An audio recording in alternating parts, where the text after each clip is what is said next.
हरे Krishna friends, Radhe Radhe. आप सभी को गुरु पूर्णिमा की हार्दिक शुभकामनाएं। तो बलराम जी जो हैं हमारे परम गुरु हैं और यहाँ पे हमारे जगत गुरु श्रील प्रभुपाद हैं। तो आज वैसे तो मैं वीडियो नहीं डालता हूँ, किंतु मैंने आज वीडियो इसलिए बनाई है क्योंकि गुरु पूर्णिमा है। तो आप सबको गुरु पूर्णिमा की हार्दिक शुभकामनाएं। तो बोलिए, हमारे साथ संस्कृति को बचाना है तो गीता पढ़ते जाना है। गर्व से कहो हम कान्हा के हैं, वृंदावन बरसाना के हैं। तो कृष्ण बोलते हैं अर्जुन से कि जो मेरा भक्त है वास्तव में वो मेरा भक्त नहीं है। अरे भाई, इतने साल हो गए हमें कृष्णा की भक्ति करते हुए। कृष्णा गीता में बोलते हैं मन मना भव मद भक्तो मद जीवी मत नमस्करू, मेरे भक्त बनो अर्जुन। और अब कृष्णा बाद में अर्जुन जब भागवतम का लेवल समझते हैं तो कृष्णा कहते हैं कि जो मेरा भक्त है अर्जुन वो मेरा भक्त नहीं है वास्तव में। तो फिर कौन है कृष्ण का सच्चा भक्त? कृष्ण का सच्चा भक्त है कृष्ण के भक्तों का भक्त। जो मेरे भक्तों का भक्त है वही वास्तव में मेरा भक्त है अर्जुन। तो हमें कृष्ण का भक्त नहीं बनना है, कृष्ण के भक्तों का भक्त बनना है।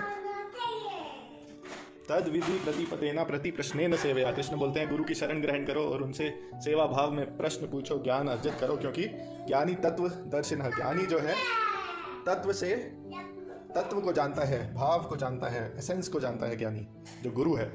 तो गुरु का महत्व बहुत इंपॉर्टेंट है। हम सब जानते हैं कि एकलव्य के गुरु जो हैं द्रोणाचार्य, एकलव्य ने मान लिया था। किंतु अर्जुन जो है सर्वश्रेष्ठ धनुर्धर इसलिए नहीं बने क्योंकि तीर बहुत अच्छा चलाते थे, किंतु अर्जुन जो है धर्म का ज्ञान रखते थे, इसलिए अर्जुन सर्वश्रेष्ठ धनुर्धर बने। और एकलव्य जो है उसने अपने तीर से एक कुत्ते का मुंह बंद कर दिया था जो भौंक रहा था जब द्रोणाचार्य आए थे। तो द्रोणाचार्य समझ गए कि ये जो इतनी बड़ी विद्या है, इतनी महान विद्या है, उसका जो प्रयोग है वो किसी भी कार्य के लिए करेगा। कुत्ते का मुंह बंद करने के लिए जानवरों पर हिंसा भी कर सकता है। तो इसलिए द्रोणाचार्य ने अंगूठा मांगा था, इसलिए नहीं कि वो एक सर्वश्रेष्ठ धनुर्धर अर्जुन का निर्माण नहीं कर सकते थे। और ऐसा नहीं था कि वे समझते नहीं थे कि ईश्वर का क्या प्लान है, क्योंकि द्रोणाचार्य तो ऐसे गुरु थे जिनको पता था कि धृष्टद्युम्न जो है उनकी मृत्यु बनेगा, किंतु फिर भी उसको निरपेक्ष भाव से द्रोणाचार्य ने ज्ञान दिया था। जो अपनी मृत्यु के लिए इतना चिंतित नहीं रहे तो फिर वो अपने एक छोटा सा ये भाव कि मेरा जो शिष्य है सर्वश्रेष्ठ बने, इसके लिए क्यों इतनी चिंता करेंगे। तो फिर हमें यही समझना आवश्यक है कि एकलव्य जो है वो फॉल्स गुरु मानता था, क्योंकि जब उन्होंने अंगूठा लिया तो एकलव्य ने उन्होंने कहा कि आप लौट जाओ अपने जहाँ से आए हो और मैं बाद में तुम्हें विद्या दूंगा। और बाद में धनुर्विद्या दी भी थी द्रोणाचार्य ने। किंतु एकलव्य जो है वो फॉल्स गुरु का प्रिटेंड करता था अपने आप को कि गुरु है मेरे द्रोणाचार्य, पर गुरु की बात नहीं मानता था। गुरु कहते कि तीर मत चलाओ तो एकलव्य नहीं मानता। तो द्रोणाचार्य ने कृपा करी। और ऐसे ही कर्ण भी द्रोणाचार्य के पास आए थे, किंतु कर्ण ने भी धोखे से विद्या ग्रहण करी बाद में परशुराम से। और कर्ण जो है कई लोग सोचते हैं टक्कर के योद्धा थे अर्जुन से, किंतु 5 बार कर्ण जो है अर्जुन से युद्ध में हारे थे। पहली बार कब हारे थे?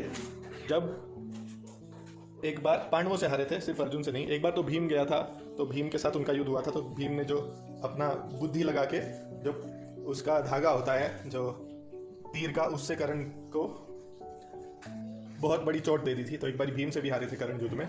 एक बार प्रत्यंजा से चोट दे दी थी। एक बार अर्जुन के साथ युद्ध हुआ था तब हारे थे। एक बार जब वो वन में थे अर्जुन और पांडव, तब दुर्योधन गया था तो बीच में गंधर्वों ने अटैक कर दिया था। तो उस टाइम में भी कर्ण जो है अर्जुन से नहीं गंधर्वों से हारे थे। फिर बाद में दुर्योधन को भी बंदी बना लिया था, तो अर्जुन और बाकी पांडव मिलकर उनको छुड़वा के आए थे। और एक और बार जब क्या हुआ था, अर्जुन के साथ युद्ध हुआ था तो अर्जुन ने कर्ण को हराया था जब अर्जुन जो है वो बृहन्नला बने थे। अर्जुन जब बृहन्नला बने थे तब भी गाय चुरा के जब दुर्योधन और कर्ण ले जा रहे थे तो अर्जुन ने बृहन्नला रूप में कर्ण को बहुत बुरे तरीके से हराया था। और आखिरी बार कब हराया था? जब कृष्ण थे सामने, जब पांडव छल कर चुके थे तो कृष्ण ने अर्जुन को भी छल करने को कहा। अभिमन्यु को मारने के लिए कौरवों ने छल किया था। कौरव छल कर चुके थे अभिमन्यु को मारने के लिए। तो कृष्ण ने स्मरण करवाया कि इन्होंने भी अभिमन्यु को छल से मारा है, तो तुम भी इन्हें छल से ही मारो। तो इसलिए अर्जुन ने छल से भी अंततः कर्ण को हरा दिया था। तो जो गुरु हैं उनका बहुत महत्व है, क्योंकि गुरु जो है हमें धर्म पे चलना भी सिखाते हैं। तो गुरु पूर्णिमा का यही महत्व है। और गुरु जो है वो हमें शीघ्र अतिशीघ्र बड़े से बड़ा ज्ञान प्रदान कर सकते हैं, जो हम खुद से समझने में, सुनने में, पढ़ने में बहुत समय लगाएंगे। गुरु जो है क्योंकि तत्व जानते हैं और गुरु हमें समझते हैं, तो गुरु जो है वो हमें बहुत जल्दी ज्ञान दे सकते हैं, क्योंकि गुरु जो है वो एक्सपर्ट होते हैं। यस्य प्रसादात भगवत प्रसादो यस्य प्रसादात नागति कुतोपि। ऐसे ही एक एग्जाम्पल रामायण में भी आता है, जब सुग्रीव जो है राम जी का आशीर्वाद लेके जाते हैं बाली से लड़ने अपने भाई से, किंतु लक्ष्मण का आशीर्वाद नहीं लेते। तो राम जी क्या बोलते हैं, मैं तो पहचान ही नहीं पाया, तुम दोनों सुग्रीव और बाली एक जैसे ही दिखते हो, किसको मारूं किसको नहीं मारूं। ऐसा हो सकता है राम जी पहचान ना पाए, इतना समय सुग्रीव के साथ थे तो राम जी सब पहचानते थे, किंतु परम गुरु श्री बलराम श्री लक्ष्मण का आशीर्वाद ग्रहण करके नहीं गए थे सुग्रीव जी। और सुग्रीव जी जो है वानर थे, तो राम जी ने अगली बार कहा ये फिर से ग्रहण नहीं करेंगे, पर मेरे तो भक्ति हैं सुग्रीव। तो राम जी ने लक्ष्मण को बोला इनके गले में माला डाल दो जिससे मैं पहचान पाऊँ कि ये अलग है और बाली अलग है। और बाद में राम जी ने बाली का वध किया।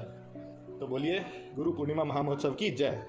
तो बोलिए हमारे साथ संस्कृति को बचाना है तो गीता पढ़ते जाना है, गर्व से कहो हम कान्हा के हैं, वृंदावन बरसाना के हैं। राधे राधे, श्याम मिला दे, हरे कृष्णा।